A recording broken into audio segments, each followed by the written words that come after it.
Will the violence against Palestine stop? Well, the signs as of right now are not looking good. Israel's Channel 12 said Egyptian mediators were trying to broker a ceasefire agreement. However, Benny Gantz, Israel's defense minister, said military operations would continue, quote, Israel is not preparing for a ceasefire. There is currently no end date for the operation. Only when we achieve complete quiet can we talk about calm. We will not listen to moral preaching against our duty to protect the citizens of Israel. Yes, citizens of Israel were very much threatened by the presence of that residential tower.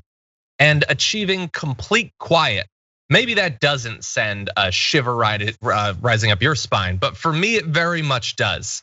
It's gonna be hard to have quiet when you're bombing the area, but it just means we can do whatever we want. Why would they stop?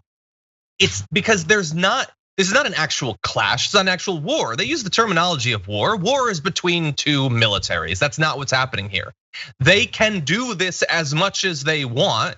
It's popular for some people domestically. It's supported internationally by your allied governments. It comes at very little cost to you. Why would they stop? Because of concerns about civilians dying? That would be great. I would love to believe that that's the truth, but there's no evidence of that. Look at this. A spokesperson for the Israeli army, Jonathan Conricus, says he expected the fighting to intensify. Asked about a possible ceasefire, he said, I don't think my commanders are aware or particularly interested. Why wouldn't they be?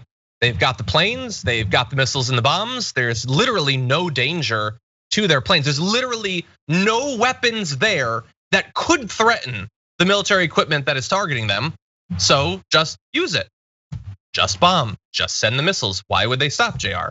You can't. And since there's no pressure from the US, why would they? Yep. You can't brag about your military power like we do.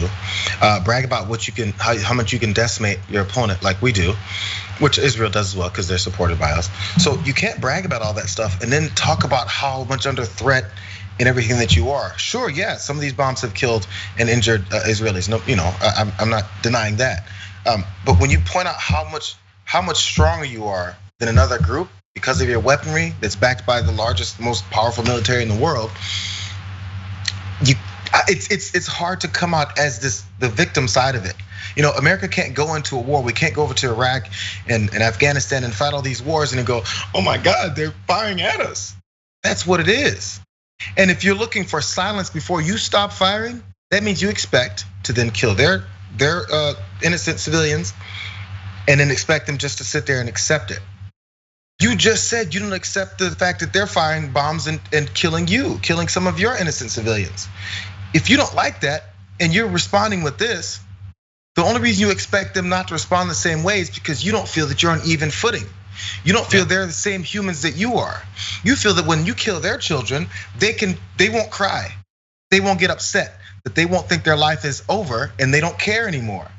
You feel like if that's the scenario we've created now, it's a blaring fact that you think they're less than human and that they don't deserve the same human rights that you deserve. It's baked into that if both sides are getting folks killed, but only one side gets to retaliate, what's the difference between each side? Yeah, and so as we do the show, many people know I read the comments. So I read a comment, I'm not gonna say the individual's name, but the person said, we have our own problems, let them work it out. Well, there's a fundamental disagreement between us apparently, and it is the definition of we.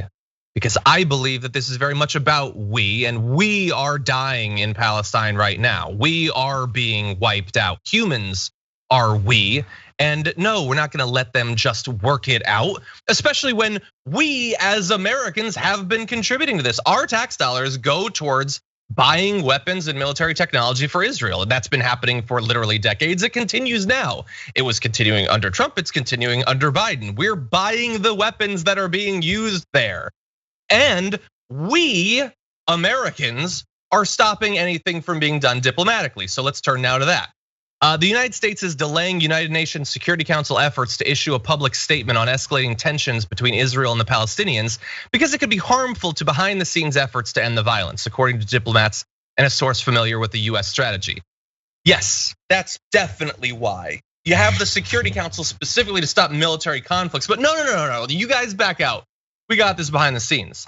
I thought Jared Kushner fixed all this stuff, didn't he?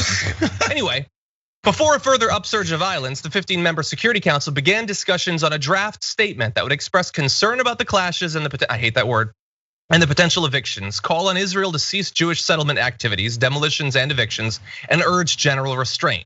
Such statements have to be agreed by consensus, but diplomats said the United Nations, a close ally of Israel, told council counterparts that the body should not issue a statement at the moment. So when you get into what was actually going to be in the statement, you understand why the US government had a bit more of a problem with it.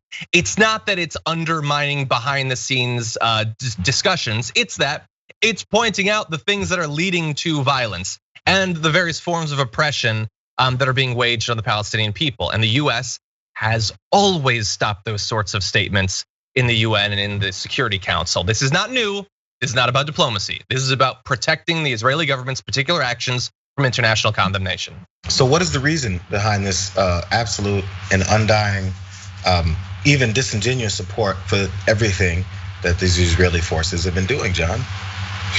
I mean, it's complicated. There's a lot of different things. It's domestic lobbying. It's a feeling of ideological similarity between the US and Israel. It's the inertia that comes from having been allies for literally decades. It's a belief that there's some sort of geopolitical benefit to maintaining a strong relationship with Israel.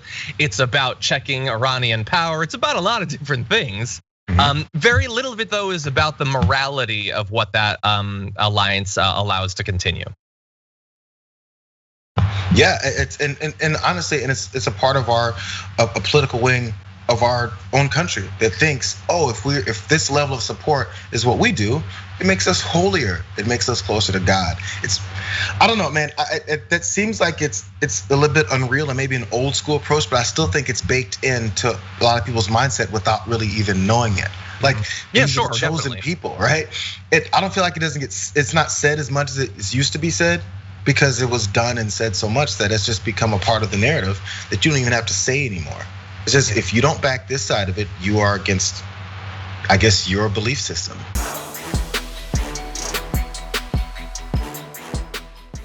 Check out the Damage Report podcast each day, wherever you get your podcasts, whether Pocket Casts or Stitcher or iTunes.